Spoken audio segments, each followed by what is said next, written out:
Hello students, welcome back to our geography session. Let us continue with our second lesson, the sun, the moon and the earth.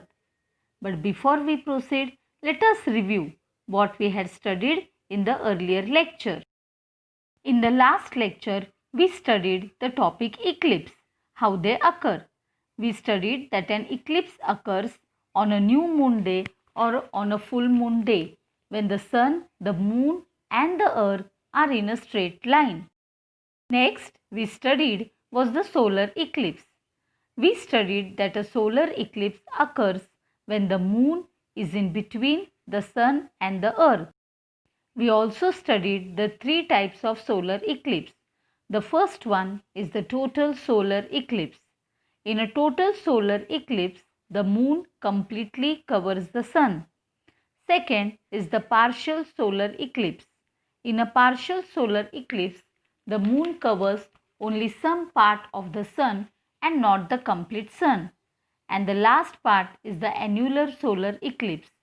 We saw that in an annular solar eclipse, the moon covers only the center of the sun and it leaves the outer ring. So today's learning objectives are lunar eclipse and its types, characteristics of solar eclipse, characteristics of lunar eclipse, occultation and transit. Let us start with the lunar eclipse. A lunar eclipse occurs on a full moon day when the earth is between the sun and the moon. And we can see, children, in this video that all these three celestial bodies are in the same plane. Now students, we all know that the moon revolves around the earth. So when the moon enters the earth's shadow, a lunar eclipse takes place. There are two types of lunar eclipse.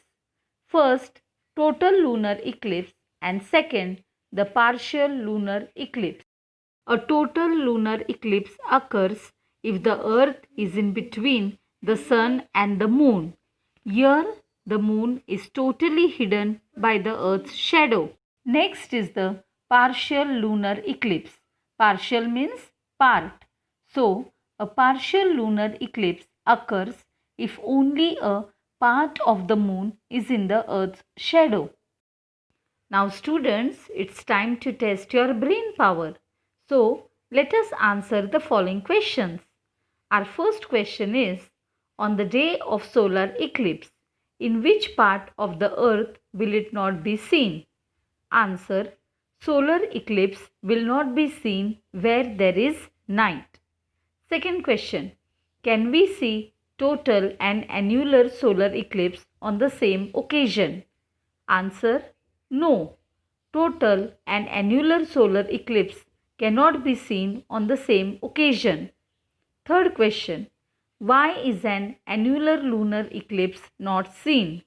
Answer, an annular lunar eclipse cannot be seen because there are two reasons.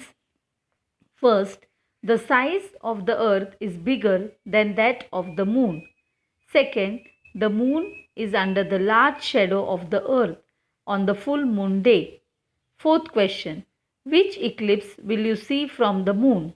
Answer, solar eclipse can be seen from the moon. Fifth question, why are solar eclipse caused by the other planets not seen from the earth? Answer, solar eclipse caused by the other planets are not seen from the earth because the solar eclipse can be seen only if the satellite's shadow covers the earth. Now let us proceed to the characteristics of a solar eclipse. Occurrence. A solar eclipse occurs on a new moon day, but not on every new moon day. Condition. A solar eclipse occurs if and only if the sun, the moon and the earth are in the same plane and fall in one line. Third, duration. The maximum duration of a total solar eclipse is 7 minutes and 20 seconds. That is 440 seconds. Now the next part is characteristics of lunar eclipse. A lunar eclipse occurs on a full moon day but not on every full moon day. Conditions. A lunar eclipse occurs if and only if the sun, the moon, and the earth are in the same plane and fall in one line. Duration. The maximum duration of a total lunar eclipse is 107 minutes. Eclipse, an astronomical event. A solar eclipse or lunar eclipse is just an astronomical event. Astronomical means, student, it is related to the stars and the planets. There is nothing auspicious or inauspicious about these events. That means there is nothing good or bad about these events. It is just because the sun, the earth, and the moon are in specific positions. There is a lot of curiosity about eclipses because an eclipse is not a regular occurrence. Since it does not occur regularly, people are very curious to know about the eclipse. Scientists from all over the world make it a point to visit the locations where such events are going to occur. They carry out elaborate studies of eclipse conditions. Now, the most important thing, children, that we should remember is that while observing a solar eclipse, it is necessary to view the sun's disk through dark goggles or special goggles made for that purpose. Otherwise, the intense means strong light, of the sun can be harmful to the naked eyes. Now, coming to the birds and animals kingdom. During the period of a solar eclipse, a large number of birds and animals get confused due to the untimely darkness that sets in. As this is an event that does not suit their biological clock, their response to the event is also unusual. Now let us study the terms occultation and transit. First one, occultation. Occultation occurs in space. It is related with the moon. Students, we all know that the moon revolves around the earth. While doing so, it comes in front of a star or a planet, and that celestial body appears to hide behind the moon. This is known as occultation. For example, here we can take the example of the total solar eclipse.